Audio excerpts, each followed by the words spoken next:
people who have been shooting and getting some of this video for us, but you can see the pictures. They tell the story, and as we've said before, this is New York City. This is Manhattan. This is not some other foreign part of the country where you expect to see this every day.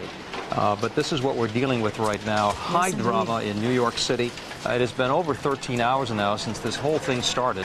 Just an amazing story here in New York and also in Washington. We have talked about the attacks in this city and what the results will be tomorrow. Full force, as the mayor pointed out earlier tonight.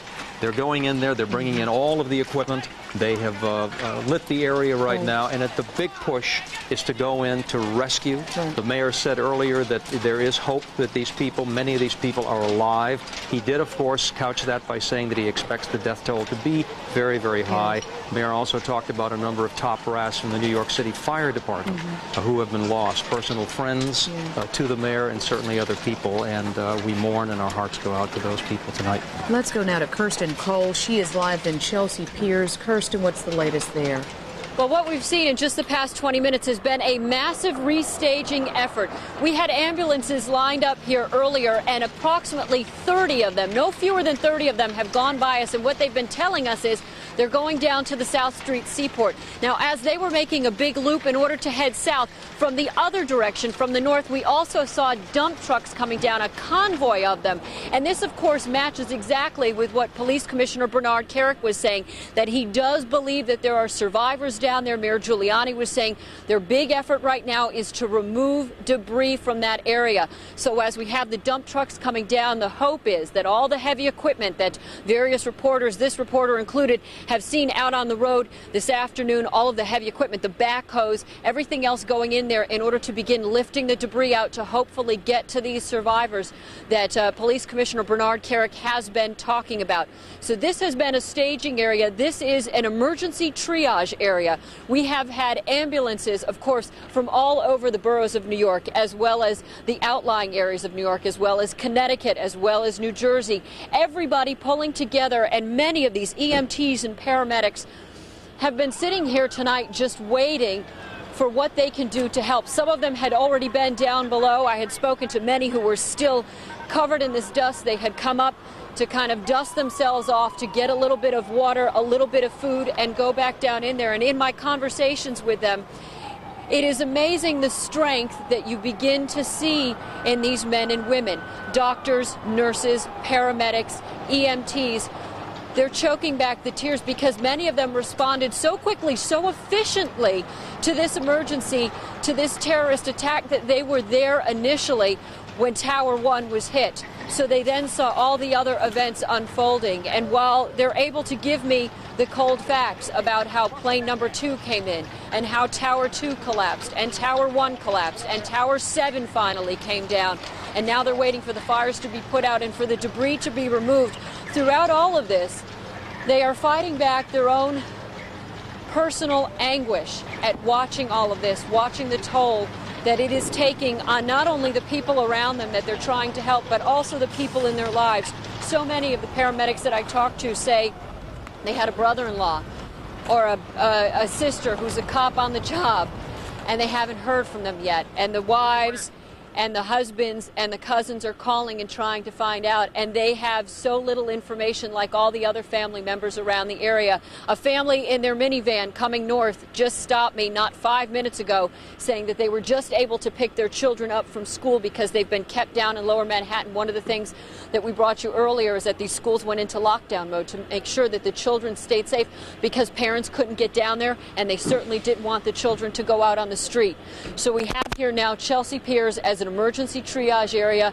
We are getting word now that with thousands considered and presumed to be dead, that the morgues will naturally begin to overflow, and they are going to need a place to put them.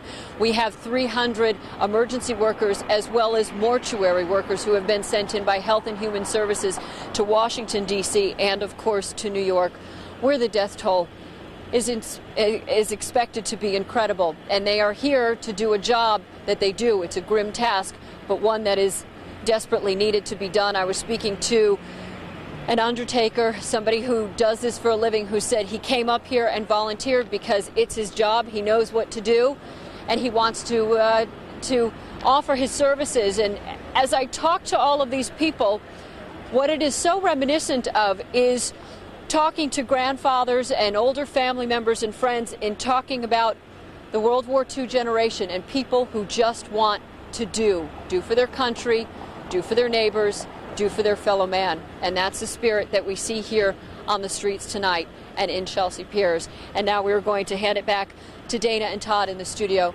reporting live from Chelsea Piers. I'm Kirsten Cole. Back to you, Dana and Todd. Kirsten, thank you for setting the scene for us there on this grim evening, Todd. Seeing Kirsten standing there out in the dark, I couldn't help but think for a moment what it'll be like waking up in the morning, looking out the window and not seeing the Twin Towers of the World Trade Center. After what, 30 years almost, we've looked at those buildings. More than 25 years. Again, the mayor a short time ago suggesting that if you can stay home tomorrow, please do. Much of the city, Manhattan itself, will be closed down. They are going to be in rescue and recovery mode. Hazel Sanchez is in our newsroom now with an update on closings and other things going on within Manhattan. Hazel. Yeah, Todd, first I want to touch on what we are just getting in right now into the newsroom. We're getting a partial list of some of the people that were on board those 4 airplanes that were hijacked by terrorists earlier today. Among them, some folks who I guess you would qualify as high-profile names. On that first flight, that American Airlines Flight 11, a Boeing 767 that was en route from Boston to Los Angeles. That plane was carrying 81 passengers, 9 flight attendants and 2 pilots. That was the first plane that crashed into the first tower at about 8:45 this morning. Now, among them was the executive producer of the NBC sitcom Frasier. His name is David Engel. He's 54 years old. He's from Pasadena, California, and who we believe is his wife, Lynn Engel, on board with him on that second airplane, the United Airlines Flight 175, a Boeing 767. That was the plane that was bound from Boston to Los Angeles, carrying 56 passengers, 2 pilots, and 7 flight attendants. That was the plane that crashed into the second tower at about just after 9 o'clock this morning. On that plane was a man by the name of Garnett Ace Bailey. He's 53 years old. He was the director of pro scouting for the Los Angeles Kings. Also along with him was Mark Bavis. He's also a scout for the Los Angeles Kings. Now, on the third flight, an American Airlines Flight 77, a Boeing 757, that was en route from D.C. to Los Angeles. That plane carrying 58 passengers, 4 flight attendants, and 2 pilots. That was the plane that crashed into the Pentagon about at 9:40 this morning. On board that flight was Barbara Olson. She's a TV commentator and lawyer. She's also the wife of the U.S. Solicitor General Theodore Olson. And again, we mentioned earlier, she was the woman that made a cell phone call from the plane to say that the plane had been hijacked. And just quickly, the closings. Newark is open tomorrow. Jersey City and Bayonne are also closed for tomorrow. And that's the latest from the update desk. Back to you. Schools is what you were talking about there, right? That's okay. Right. I'm talking about school closing. Okay, Hazel, thank you very much. Exclusive information. Marcia Kramer's been covering the mayor for us. Let's go to Marcia now. Marcia? Well, what we've learned, CBS 2 has learned that another tragedy was just barely averted by alert police officers. They confiscated an entire truckload of explosives that was being driven across the George Washington Bridge. The police officers were actually able to follow the truck across the bridge, and I'm told that they were apprehended in the Meadowlands. 2 people are under arrest, again with a truckload of explosives that was supposed to be destined for the George Washington Bridge. Two people are in custody with a truckload of explosives that could have blown up the bridge and blown up any other cars that had been on it. Channel 2 News has learned this exclusively, and we'll be continuing to investigate this story in the next hours to come. Back to you. All right, Marcia, thank you very much. That explains some of the road shutdowns in New Jersey today. A lot of people in CBS 2's newsroom were saying, why are those roads being shut down? That may explain why that was going on. You know, on a normal night, that would be such an incredible story. I'm numbed when I hear that. It's another thing, almost another thing in that case. And we're so thankful for officers confiscating that. At least that is some kind of clarification, and we know that they are there. They are on the job, as the mayor says, do not be frightened. But to think that a truck full of explosives on the bridge. On the bridge, one of the country's most famous bridges. Whitney Casey has been all day at St. Vincent's Hospital, and some official information, a news conference there live happening right now. Whitney? We're going to go to a news conference now, I believe, that is going on. to know where they need to dig next. We currently have had a total of 327 patients come through St. Vincent's here in Manhattan.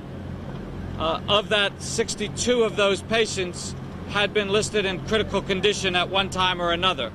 Some of them have been transferred to burn units, some to our own intensive care units. 3 of our patients passed away, and in total we've had approximately 57 police officers and firefighters. I'm going to let Dr. Camp and then Dr. Bakelchuk give you their first and last names and the spellings and give you some information on that, and then I'll answer questions.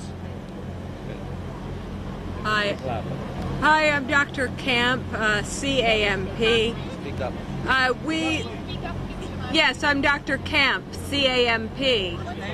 Nancy. Are there any questions, first of all? What's the atmosphere like in there right now? Well, we've gotten a new shift change of doctors. Everybody's very alert and ready for whatever they bring us. The flow has been steady all day, although in general we've seen a lot of, after the initial lot of burns and critically ill patients, we got a lot of dust and smoke inhalation patients, and it was much slower after the buildings collapsed. We're still ready and able to take care of lots of patients in the hospital now. They say overnight that you're expecting to see a lot more patients coming in with much more serious injuries. We hope to see more patients coming in. We hope that they don't have terribly serious injuries, but the entire staff is on call. We have many doctors in the hospital, and the feeling is that we can handle some volume.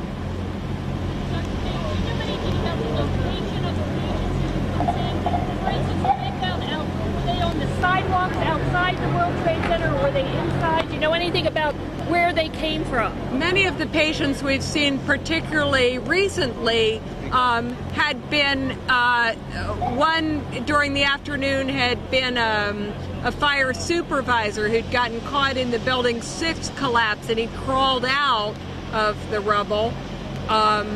We've seen people who, a lot of patients coming in now are the firefighters and policemen who've had a lot of exhaustion and debris inhalation all day. We haven't gotten, initially though, the burn patients were coming out of the buildings, obviously, when there was still a big rescue effort going on at that time early on in the day. What was the last patient you saw that was not a firefighter? I couldn't really tell you exactly what time that was. Well, the last layperson we've seen, we actually just about half hour, our last patient is actually a reporter who's here from another country, and he had a problem, not so much related to the event, and he's here. He was a reporter like you guys on the scene, and he had some problems with chest pain, and he came in. Right. Right, I'm Dr. Bakelchuk, Leonard Bakelchuk, L-E-O, right, sorry, L-E-O-N-A-R-D B-A-K-A-L-C-H-U-K.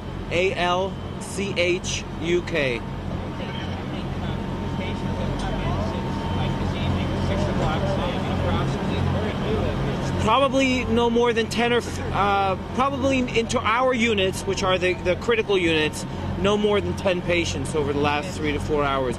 But there's been more coming into the other units.